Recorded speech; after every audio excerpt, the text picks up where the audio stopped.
বিগত সরকারের আমলে শেয়ার বাজার কারসাজির সঙ্গে জড়িতদের বিরুদ্ধে আইন অনুযায়ী ব্যবস্থা নেওয়া হচ্ছে বলে সংসদে জানিয়েছেন প্রধানমন্ত্রী তারেক রহমান। পুঁজিবাজারে স্থিতিশীলতা ফিরিয়ে আনা সহ বিনিয়োগকারীদের আস্থা পুনরুদ্ধারে সরকার কাজ করছে বলেও জানান তিনি।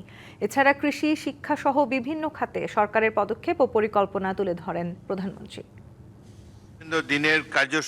বুধবার বিকেলে স্পিকার অবসরপ্রাপ্ত মেজর হাফিজউদ্দিন আহমেদের সভাপতিত্বে সংসদের বৈঠকে নির্ধারিত প্রশ্ন উত্তর পর্বে অংশ নেন প্রধানমন্ত্রী তারেক রহমান। বর্তমান সরকার যে সকল এ সময় এক প্রশ্নের জবাবে শেয়ার বাজার কেলেঙ্কারির সাথে জড়িতদের বিরুদ্ধে ব্যবস্থা নেওয়ার কথা জানান তিনি।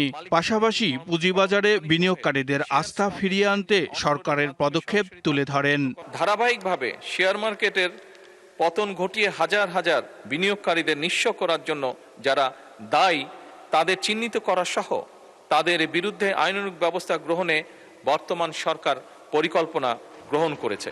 মাননীয় স্পিকার, ইতিমধ্যে শেয়ার মার্কেট কারসাজি, অনিয়ম ও দুর্নীতিগ্রস্ত ব্যক্তি এবং প্রতিষ্ঠানের বিরুদ্ধে Bangladesh securities and exchange commission কর্তৃক শাস্তিমূলক ব্যবস্থা হিসাবে 1497 কোটি টাকা অর্থদণ্ড আরোপ করা হয়েছে। আরেক প্রশ্নের জবাবে গবেষণা ও আধুনিক প্রযুক্তি ব্যবহারের মাধ্যমে কৃষিকে লাভজনক ও টেকসই খাতে রূপান্তরে বিভিন্ন উদ্যোগ নেওয়া হয়েছে বলে জানান সরকার প্রধান। কৃষকের ডিজিটাল ডাটাবেজ এবং সরকারি সেবা কৃষকের নিকট সরাসরি পৌঁছে দেবার জন্য কৃষক কার্ড বিতরণ কার্যক্রম শুরু করতে যাচ্ছে ইনশাল্লাহ সরকার। এই কর্মসূচির মাধ্যমে আগামী 5 বছর সারা দেশে ইনশাল্লাহ সরকার 2,75,00,000 কৃষককে ডিজিটাল প্ল্যাটফর্মের ভিতরে নিয়ে আসবে, যেটি কিনা কৃষক কার্ড। নগদ নিয়ে এলো হার না মানা হার অফার। সর্বনিম্ন 10,000 টাকা রেমিটেন্স নগদে পাঠালে থাকছে স্বর্ণের হার জেতার সুযোগ। প্রাথমিক শিক্ষার্থীদের স্কুল ড্রেস ও ব্যাগ দেওয়ার সিদ্ধান্ত এবং শিক্ষা খাতকে এগিয়ে নিতে নানা পরিকল্পনা তুলে ধরেন প্রধানমন্ত্রী। আমরা ক্লাস 1 থেকে ক্লাস 5 পর্যন্ত প্রাইমারি স্কুলের বাচ্চাদেরকে স্কুল ড্রেস প্রদানের পরিকল্পনা গ্রহণ করেছি। একই সাথে আমরা তাদেরকে স্কুল ব্যাগও দিব।